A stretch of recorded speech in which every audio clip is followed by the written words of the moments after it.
It was a cool, crisp afternoon in early spring. The sun hovered just above the horizon, casting a soft golden glow over the streets of Manhattan. The kind of light that makes even the busiest corners of the city feel strangely intimate. People hurried past coffee shops, yellow cabs honked in the distance, and a light breeze toyed with the edges of Barron's navy coat as he stepped out of the black SUV.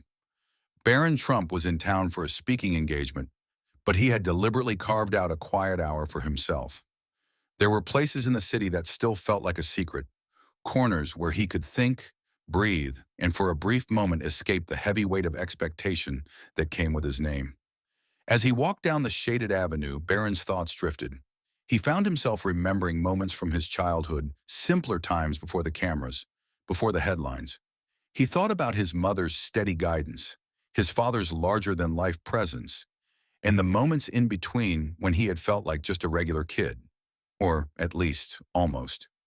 He paused at the entrance of a small, tucked-away park. Hardly anyone was there.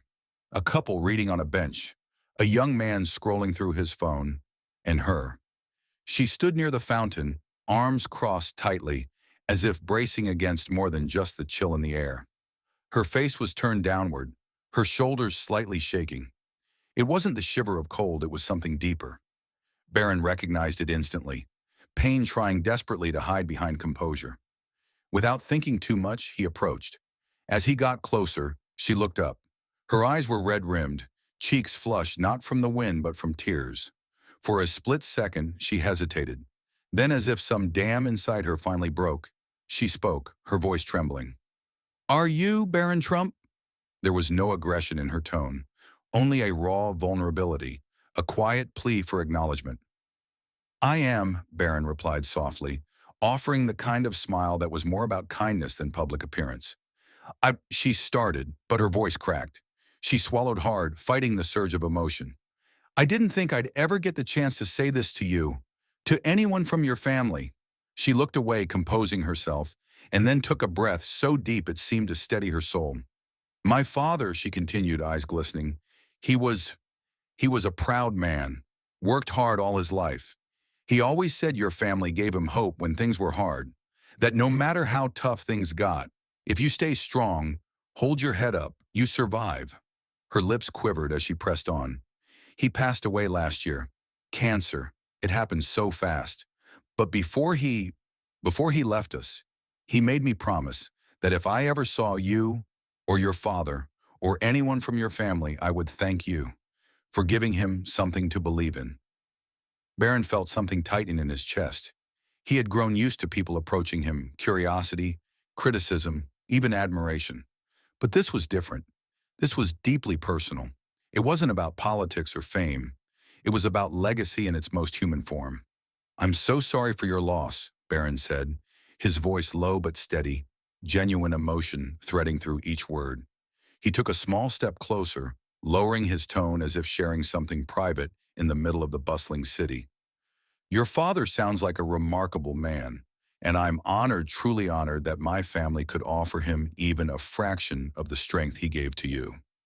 She let out a breath that was half sob, half laugh, the kind that comes from carrying a weight too long. "I just wish he were here to see this," she whispered. Barron hesitated for a heartbeat. Then instinctively, he placed a reassuring hand over his chest. "In moments like this," he said quietly, "I believe they are." For a while, neither of them spoke. They simply stood there in the golden afternoon light, the sounds of the city fading into a distant hum. And then, a few passers-by began to notice the scene. Phones slowly rose. Yet, in that pocket of time, neither Barron nor the young woman cared. Their world was not defined by lenses or headlines, but by shared humanity. Breaking the silence, Barron added, "What's your name?" "Emma," she replied, her voice steadier now. "Emma," Barron repeated, almost as if committing it to memory. "Would you like to sit for a moment?" She nodded. Together they walked toward the fountain's edge and sat. The conversation that followed was not for the cameras. It was for them, about resilience, about family, about carrying forward the light of those we lose. Barron shared a story of his own, one not many had heard.